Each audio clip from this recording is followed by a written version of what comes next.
Pernah dengar cerita Andy Grove sama Gordon Moore di Intel? Tahun 85 itu loh. Oh, yang soal krisis chip memori itu ya? Iya, betul. Situasinya waktu itu genting banget buat Intel. Meskipun mereka raksasa ya, tapi tahun itu pasar chip memori mereka benar-benar dihantam sama pesaing dari Jepang, dari Korea. Hmm, Rasanya setahun itu buntu aja gitu.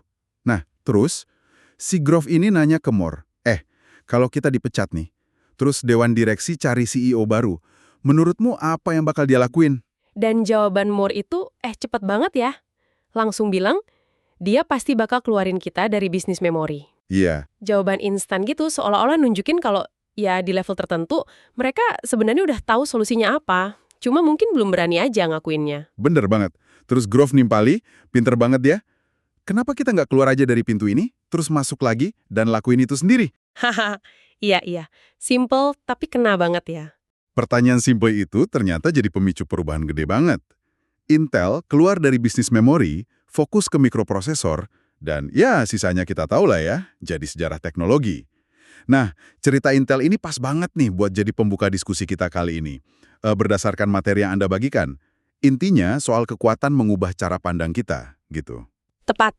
Kita bakal ngebahas satu konsep namanya diri yang berjarak atau distance self. Ini bukan cuma teori abstrak loh, tapi lebih ke pendekatan praktis gitu, gimana caranya kita sejenak keluar dari sudut pandang saya di sini saat ini. Yang sering bikin kita nggak bisa lihat jernih ya. Nah, itu dia, yang sering bikin kita susah lihat jernih. Betul. Jadi kali ini kita bakal coba telusuri gimana sih cara kerja jarak ini? Lewat apa tadi? Pembingkaian ulang ya, reframe. Kayak yang Grove sama Moore lakuin. Ya, reframe. Dan juga gimana jarak itu sebenarnya bisa ngubah cara kita mikir secara mendasar. Terus, kita juga lihat kenapa ini penting banget. Gimana kita bisa lihat lebih jelas hal-hal yang mungkin sebenarnya udah kita tahu. Dan bahkan gimana kita bisa jadi semacam pelatih atau coach buat diri kita sendiri. Menarik. Kita bakal sentuh sedikit teori di baliknya juga ya. Sama gimana peran pelatih ini sebenarnya bisa diakses siapa aja. Siap nih kita gali lebih dalam. Oke, mari kita mulai. Kita lihat lagi deh gimana reframe atau pembingkaian ulang itu bekerja di kasus Intel. Ingat ya, tahun 85 itu masa sulit buat mereka. Iya, persaingan pasar chip memori ketat banget. Banget. Keuntungan menipis. Mereka udah coba macam-macam cara buat bertahan, tapi ya rasanya kayak ngelawan arus aja gitu. Mereka kayak kejebak di pertanyaan bagaimana terus ya. Gimana bikin chip lebih cepat, gimana nekan biaya produksi. Betul. Fokusnya ke situ terus. Sampai akhirnya muncul pertanyaan kunci dari Grove tadi. Kalau orang lain yang masuk, apa yang bakal dia lakuin? Pertanyaan ini benar-benar maksa mereka buat ngelihat dari luar ya. Persis, pertanyaan itu yang memicu reframe. Mereka jadi berhenti ngelihat diri mereka sebagai Andy dan Gordon, pemimpin Intel yang terikat sama sejarah bisnis memori. Mereka coba ngelihat dari kacamata CEO baru yang objektif. Nah, jawaban Moore yang spontan tadi, dia bakal keluarin kita dari bisnis memori, itu kayak ngebuka tirai aja gitu. Kebenaran yang mungkin tadinya ketutup ya. Iya, ketutup sama investasi masa lalu, kebanggaan, mungkin juga rasa takut gitu. Dan langkah Grove selanjutnya, kenapa kita nggak lakuin sendiri? Itu momen kliknya ya. Mereka kayak secara metaforis gitu, mecat diri mereka yang lama. Yang terikat sama status quo. Dan merekrut perspektif baru yang lebih rasional, lebih berani. Hasilnya, yaitu tadi, transformasi total Intel fokus ke mikroprosesor yang ternyata jadi tambang emas baru buat mereka. Jadi inti suksesnya pembingkaian ulang ini tuh kemampuan mereka buat keluar dari kondisi yang namanya self-immersed atau terlalu tenggelam dalam diri. Oh, oke. Self-immersed. Dengan ngambil jarak, membayangin diri jadi orang lain yang netral, mereka berhasil nyingkirin bias emosional, ego, sama keterikatan ke keputusan masa lalu. Ternyata penghalang terbesarnya bukan pesaing dari luar. Tapi diri mereka sendiri, Nah, itu dia. Diri mereka sendiri yang terlalu lekat sama cara pandang lama. ini menarik banget sih. Jadi ngelihat dari luar atau dari jarak ini ternyata punya kekuatan gede ya. Nah, gimana persisnya sih ngambil jarak ini bisa ngubah cara kita mikir? Kayaknya ada penjelasan ilmiahnya ya. Benar. Disinilah kita masuk ke teori tingkat konstrual atau Construal Level Theory, disingkat CLT. CLT, oke. Teori ini pada dasarnya ngejelasin gimana jarak psikologis, entah itu jarak dari diri sendiri kayak kasus Intel tadi ya, jadi orang lain. Atau jarak ruang, atau waktu. Betul, jarak dalam ruang, kayak ngebayangin situasi dari tempat beda, atau jarak dalam waktu, ngeliat dari masa depan atau masa lalu. Nah, jarak-jarak ini secara fundamental ngubah cara kita memproses informasi, cara kita ngegambarin sesuatu di pikiran kita. Jarak psikologis. Jadi makin jauh kita secara mental dari suatu masalah, cara mikir kita berubah gitu. Gimana tuh perubahannya? Intinya gini, makin gede jarak psikologisnya, makin tinggi tingkat konstrual kita. Artinya, kita cenderung mikir lebih abstrak. Abstrak. Maksudnya? Lebih fokus ke inti masalahnya, ke prinsip-prinsip umum, ke pertanyaan mengapa kita ngelakuin sesuatu, apa tujuannya, atau apakah ini emang jalan yang benar. Oke, oke. Lebih ke gambaran besar ya? Ya, sebaliknya, makin kecil jarak psikologisnya, makin rendah tingkat konstrualnya, kita jadi lebih fokus ke detail konkret, ke bagaimana cara ngelakuinnya, ke langkah-langkah praktis di depan mata. Oke, jadi jauh itu abstrak dan mengapa, sementara dekat itu konkret dan bagaimana. Ada contoh lain nggak selain Intel? Contoh yang kontras bisa kita lihat dari kasus lain di sumber Anda. Kapten Lee dari maskapai Asiana 214 itu loh. Oh, yang kecelakaan itu ya? Iya, dia tampaknya kejebak di konstrual rendah pas pendaratan yang bermasalah itu. Fokusnya sempit banget ke gimana cara teknis mendaratkan pesawat di kondisi sulit. Sampai lupa gambaran besarnya? Sampai bisa dibilang ngabaikan gambaran besar soal keselamatan penerbangan secara keseluruhan. Dia kayak nggak sempat mundur buat nanya secara abstrak, apakah prosedur ini masih aman? Sementara Moore sama Grove di Intel, sebelum momen pencerahan itu, mereka juga kejebak di konstrual rendah kan? Gimana cara bersaing di pasar memori? Gitu terus. Nah, baru setelah mereka ngambil jarak dengan ngebayangin diri jadi CEO baru, mereka geser ke konstrual tinggi. Apakah kita seharusnya masih di bisnis memori ini? Pertanyaan apakah ini kan jauh lebih fundamental. Bener juga. Perbedaan ini krusial banget. Konstrual rendah itu soal detail, kepraktisan, fokus ke apakah ini bisa dilakuin, atau visibility lah istilahnya. Kelayakan ya? Iya, kelayakan. Kita sering kejebak di sini kalau terlalu dekat sama masalah, entah secara emosi, fisik, atau waktu. Kalau konstrual tinggi sebaliknya, itu soal gambaran besar, ide, fokus ke apakah ini yang sebenarnya kita pengen, atau desirability. Keinginan. Keinginan, ini muncul pas kita berhasil nyiptain jarak. Dan menariknya lagi nih, penelitian nunjukin kalau mikir di level konstrual yang lebih tinggi, ini juga bantu kita ngatur emosi lebih baik loh. Wah, menarik. Dan tadi disebut ada 3 jenis jarak ya? Jarak siapa, jadi orang lain, gimana bayangin dari tempat lain, sama kapan, lihat dari waktu lain. Itu semua nyambung gitu. Semuanya ngedorong kita mikir lebih abstrak. Tepat sekali. Studi kayak yang dilakuin Lieberman sama Trope nunjukin hal ini. Misalnya, makin jauh kita ngebayangin sebuah kejadian di masa depan, kita cenderung mikirinnya lebih abstrak. Fokus ke tujuan utamanya bukan detail pelaksanaannya.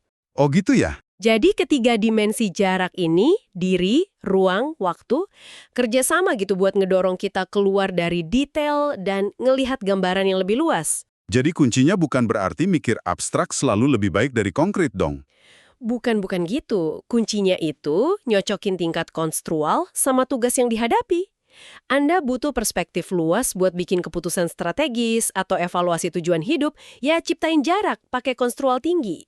Oke. Tapi kalau Anda perlu fokus ngerjain detail proyek atau mecahin masalah teknis, ya deketi masalahnya pakai konstrual rendah.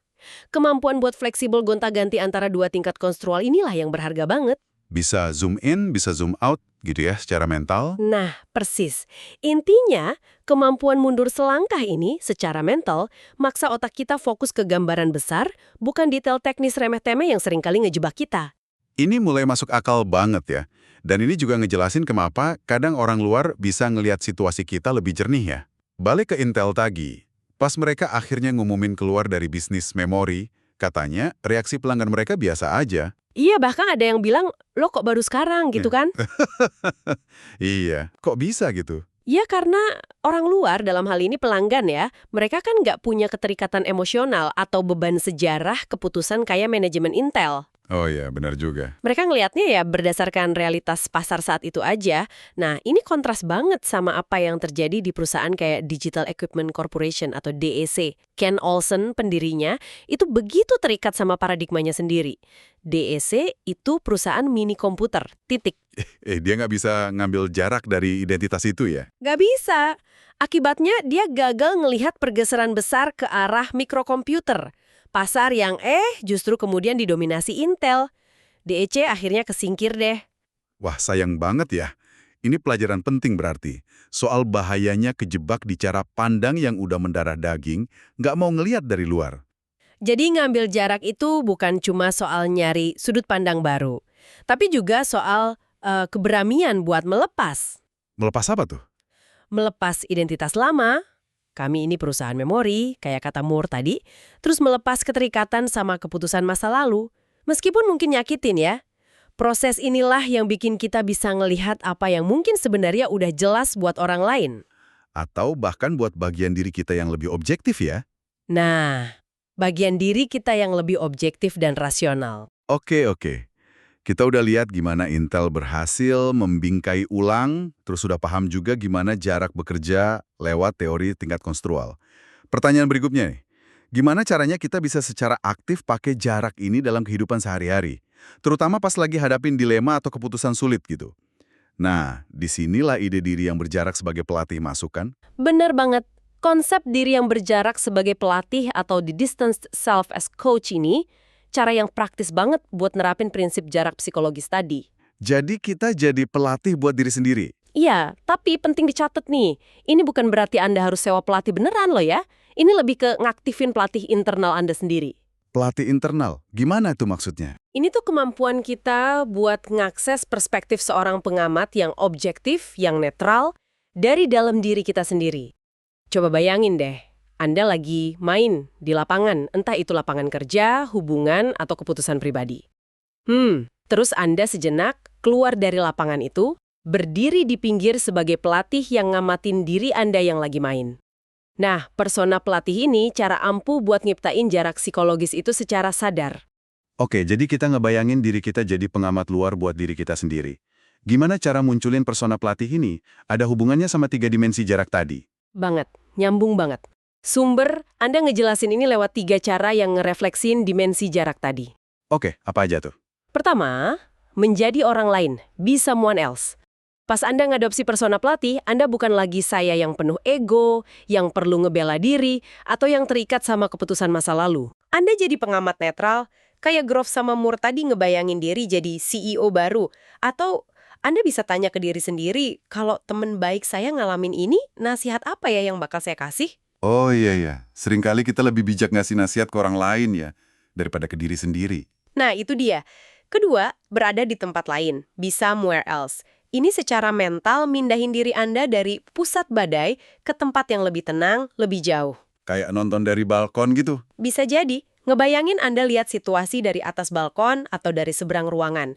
Ini nyiptain jarak fisik secara imajiner, bantu Anda ngelihat diri Anda sebagai satu bagian aja dari gambaran yang lebih gede, bukan pusat dari segalanya. Perspektif visual gini bantu banget buat objektivitas. Oke. Terus yang ketiga? Jadi penjelajah waktu batin, Anda bisa lihat ke masa lalu buat belajar dari pengalaman tanpa kejebak penyesalan. Jadi mikirnya, oke itu udah kejadian, pelajarannya apa nih? Terus lihat ke masa depan buat nimbang konsekuensi pilihan sekarang dengan lebih jernih. Misalnya nanya, kalau saya lakuin X, dampaknya 6 bulan lagi gimana ya? Setahun lagi? Persis. Ini bantu Anda fokus ke tujuan jangka panjang, bukan cuma reaksi sesaat aja. Jadi, dengan ngebayangin diri jadi orang lain, di tempat lain, atau di waktu lain, kita bisa ngaktifin pelatih internal ini ya. Manfaatnya kedengarannya gede banget sih. Lepas dari ego dan bias, lihat situasi lebih jernih, bikin keputusan lebih baik. Belajar lebih efektif, bahkan mungkin punya hubungan yang lebih sehat karena nggak terlalu reaktif. Benar juga. Tepat sekali. Dan bagian yang paling menarik menurut saya, ini tuh gampang banget diaksesnya. Ini bukan kemampuan khusus yang perlu latihan bertahun-tahun atau biaya mahal. Oh iya? Iya, kemampuan buat ngambil jarak dan ngadopsi persona pelatih ini bisa dibilang kayak kekuatan super mental yang udah ada di dalam diri Anda. Gratis pula ya? Gratis, nggak terbatas, dan selalu ada kapanpun Anda ngerasa perlu kejernihan atau perspektif baru. Cukup dengan kemauan buat ubah sudut pandang sejenak aja. Luar biasa. Jadi kalau kita rangkum nih diskusi kita kali ini ya, intinya adalah ngenalin kekuatan diri yang berjarak. Kita udah lihat gimana reframe, kayak kasus Intel tadi, bisa buka jalan buntu. Betul. Terus kita juga udah paham dasar ilmiahnya dikit lewat teori tingkat konstrual. Gimana jarak, entah itu dari diri, ruang, atau waktu, ngedorong kita mikir lebih abstrak. Fokus ke mengapa dan apakah, bukan cuma bagaimana. Dan yang terakhir, kita belajar cara praktis buat ngaktifin ini lewat persona pelatih internal tadi. Pada dasarnya, ini kayak seperangkat alat mental yang berguna banget ya. Banget. Pas Anda lagi ngerasa buntu, kewalahan, kejebak emosi, atau susah bikin keputusan, kemampuan buat mundur selangkah dan lihat dari perspektif beda ini bisa nolong banget. Bantu misahin diri dari kebisingan sesaat gitu ya. Iya, misahin diri dari kebisingan sesaat dan fokus ke apa yang benar-benar penting. Ujung-ujungnya, ini memungkinkan keputusan yang lebih bijaksana, lebih selaras sama tujuan jangka panjang Anda. Anggap aja ini beneran kekuatan super pribadi Anda deh, yang bisa diaktifin kapan aja. Nah, sebagai penutup nih, coba kita bawa ini lebih dekat lagi ke kehidupan Anda sehari-hari. Boleh. Coba deh, luangkan waktu sejenak sekarang. Pikirin satu situasi dalam hidup Anda hari ini. Mungkin ada keputusan yang lagi Anda timbang di kerjaan. Atau interaksi yang agak alot sama seseorang. Bisa jadi. Atau bahkan keraguan soal rencana masa depan. Nah, sekarang, coba bayangin Anda ngelihat situasi itu dari kacamata pelatih Anda, si pengamat eksternal yang objektif dan bijaksana tadi. Apakah ngelihatnya dari jarak ini, ngubah cara Anda memahami situasi itu? Atau mungkin ngubah langkah apa yang bakal Anda ambil selanjutnya? Coba direnungkan sejenak.